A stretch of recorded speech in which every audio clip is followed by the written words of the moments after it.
महाराष्ट्र भी वाकई महाराष्ट्र ही है। सरकार बन गई, 2/3 मेजोरिटी आ गई, रिकॉर्ड बहुमत आ गया, फिर भी मारामारी चल रही है। और मारामारी चली। सोचिए कि पहले चुनाव नहीं हुए तब खबरों में, चुनाव हो रहे हैं तो खबरों में, अब चुनाव के बाद सरकार बन गई तो भी खबरों में।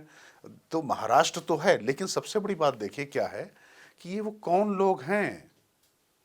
शरद पवार, उद्धव ठाकरे क्या क्या कह रहे थे देवा भाव के लिए, देवेंद्र फडणवीस के लिए, नरेंद्र मोदी के लिए। इन्हीं अमित शाह को जो है मातोश्री में आने के लिए मजबूर किया जा रहा था। आज की तारीख में उसी सामना में जो संपादकीय है, इसको हर्षवर्धन थोड़ा डिकोड करिएगा आप। जब उसमें वो लिख रहे हैं, उद्धव ठाकरे की वाणी मानिए, क्योंकि आज की तारीख में जो सामना में लिखा जा रहा है वो जरूर देवेंद्र फडणवीस की तारीफ तो बिना उद्धव ठाकरे से पूछे कोई नहीं लिख सकता है। और उसमें लिखा जा रहा है कि गढ़चिरौली में जो काम, जो फैसले लिए हैं देवेंद्र फडणवीस ने, ये काम पुरानी एकनाथ शिंदे सरकार भी कर सकती थी। तो एक तरीके से उन्होंने जो उनके कॉम्पिटिटर असली हैं एकनाथ शिंदे, उन पर प्रहार किया और देवेंद्र फडणवीस को उचका दिया। मतलब बीएमसी अगर गई तो जो बीएमसी से जो पूरा खर्चा पानी चलता है शिवसेना का, 55,000 करोड़ से ज़्यादा का बजट है, तमाम विधानसभाओं से ज़्यादा का बजट है उसका, तो वहाँ पर कुल मिला के वो एक संभावना देख रहे हैं। और आपको लगता है कि मतलब देवेंद्र फडणवीस को भी शिंदे हो गया, मतलब जो उनकी उपयोगिता थी हो गई, उनको पूरा सम्मान दिया जा रहा है, पर अब ठाकरे वाली शिवसेना को भी साथ लेने में कोई गुरेज तो है नहीं। नहीं, मुझे नहीं लगता कि साथ लेने जैसा होगा, लेकिन ये जो उद्धव बाला साहब ठाकरे की शिवसेना है, उसके लिए अपने अस्तित्व का प्रश्न है। बीएमसी के चुनाव से पहले वो ये मैसेज देना चाहते हैं कि वो वही वाली शिवसेना है, वो हिंदुत्व वाली शिवसेना है, क्योंकि उनके ऊपर भी बहुत से आरोप लग गए। और जिस तरह से उद्धव बाला साहब ठाकरे की जुबान थी, जिस तरह से वो बोलते थे, जिस तरह से वो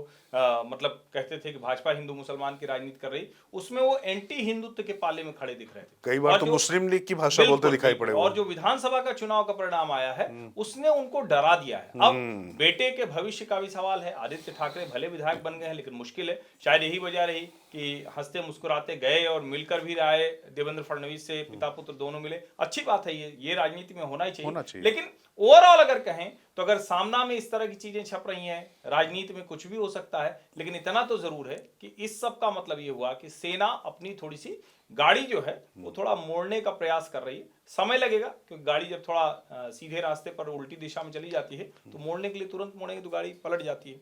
तो अब थोड़ा सा मतलब गाड़ी एक तरह से उतर गई सड़क से, तो उसको सड़क पे लाके तब मोड़ने की तैयारी हो रही होगी। तो कहीं ऐसा तो नहीं लग रहा हर्षवर्धन अब पछताए का हो जब चिड़िया चुग गई खेत? नहीं, लगभग वही स्थिति है। और चूंकि बीएमसी में 95 सीटें अगर शिवसेना की थी तो 93 सीटें, तो 85 सीटें भारतीय जनता पार्टी की थी। तो भाजपा कोई ऐसा नहीं कि बहुत कमजोर थी।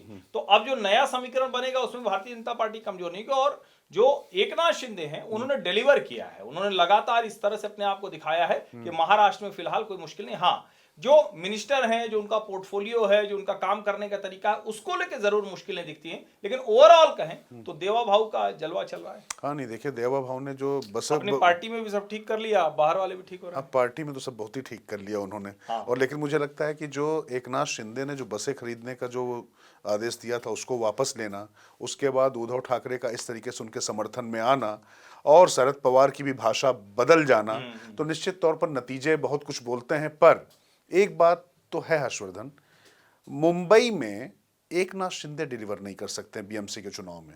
भारतीय जनता पार्टी के लिए ज़्यादा जरूरी, वैसे तो मुझे लगता है कि आज की तारीख में जो स्थितियां बन गई हैं विधानसभा चुनाव के बाद में, उसमें उद्धव ठाकरे के लिए ज़्यादा दिक्कत है। पर अगर बीएमसी पे पूरी तरीके से कब्जा चाहिए तो वहां पर ज़्यादा प्रभावी अभी भी ठाकरे फैमिली है, नहीं, अब शिंदे नहीं है वहां पर। ये एक जिसको कहते हैं ना, कई बार एक लिगेसी दिखती है, लेकिन उस लिगेसी को एकनाथ शिंदे ने तोड़ा है। और जब आप इस तरह से सत्ता में आ जाते हैं, इतने विधायक हो जाते हैं, मंत्री हो जाते हैं, फिर से आप सत्ता में हैं, तो फिर जो वर्कर है वो भी आपकी तरफ अलाइन होना शुरू हो जाता है। तो ये भी मुझे लगता है कि देखना। और अभी मुझे नहीं लगता है कि इस जो ये वाली जो त्रिकोण है, इसमें कहीं कोई कोण बदलने वाला है, इसकी कोई गुंजाइश मुझे नहीं दिखती। नहीं, पर एक पुत्र की तो बात कर दिया आपने, लेकिन जो पुत्री हैं वो भी सीनियर सिटीजन हो जाएंगी कुछ दिन में। नहीं, अगर वो मर्ज कर लें पार्टी तो कोई दिक्कत नहीं। तो सुप्रिया सुले, हाँ, तो वही मैं कह रहा हूँ, केंद्र में मंत्री अगर बनने की इच्छा हो तो बन सकते हैं। भाई, राष्ट्रवादी कांग्रेस पार्टी तो उन्हीं की बनाई हुई, उसमें आ जाना है, बस इतना ही तो करना है। मुझे एक बात याद आ रही है हर्षवर्धन, जब शरद पवार को बड़ा सम्मान दिया प्रधानमंत्री नरेंद्र मोदी ने, मैं सच बताऊं, शरद पवार से ज्यादा ओवररेटेड नेता मुझे आज तक कोई भारतीय राजनीति में लगा नहीं। नहीं लगा, ठीक जिस तरीके से चाणक्य, पता नहीं क्या क्या उनको चीजें कही जाती नहीं, दिग्गज नेता हैं ये मैं मान सकता हूं, लेकिन उन्होंने कभी भी षड्यंत्र और जो है अनैतिक समझौतों के अलावा कोई राजनीति की नहीं। की है, और सबसे बड़ा उन्होंने काम किया कि वो जब मिलकर आए प्रधानमंत्री नरेंद्र मोदी से, तो बाहर आके मीडिया को ये बता दिया कि वो तो सुप्रिया सुले को बनाना चाहते हैं और सरकार में, और लेकिन हमने मना कर हमने दिया। मना कर दिया। तो ये मुझे ठीक वैसा ही लगा हर्षवर्धन, कि जैसे किसी लड़के ने किसी लड़की को प्रपोज किया और उसने मना कर दिया, तो उसका मोबाइल नंबर जो है वो आप टॉयलेट में लिख कर चले आए और कह दिया कि देखो ये तो मुझको प्रपोज कर रही थी। तो शरद पवार की जो ये पॉलिटिक्स थी, इतने वरिष्ठ नेता थे, व्यक्तिगत बातचीत थी, ये उनको नहीं करना चाहिए था मुझे लगता। और अब देखिए, अब अपनी पुत्री के लिए उन्होंने अपने भतीजे अजीत पवार का भी कैरियर दांव पर लगा दिया। आपको पता ही, हम लोग चर्चा कर चुके हैं कि शरद पवार के कहने पे ही अजीत पवार पहले देवेंद्र फडणवीस के पास गए और उसके बाद उनको पूरी तरीके से डिस्क्रेडिट करके उन्होंने सुप्रिया सुले का कद बढ़ाने की कोशिश की, लेकिन ऐसा होता नहीं है। कई बार जो गड्ढा आप खोदते हैं उसमें खुद भी गिरे दिखाई पड़ते हैं, और जनता ये चीज समझती है। तो मुझे लगता है कि ठीक है, जनता जनार्दन क्यों कही जाती है, ये महाराष्ट्र के नतीजे इसका एक बहुत बड़ा सबूत है, उदाहरण है। और मुझे लगता है कि दिल्ली में भी जनता इस बार वाकई बताएगी जनार्दन हम ही हैं, कोई और नहीं होगा, ये मुझे लगता है। इसमें कोई संदेह नहीं।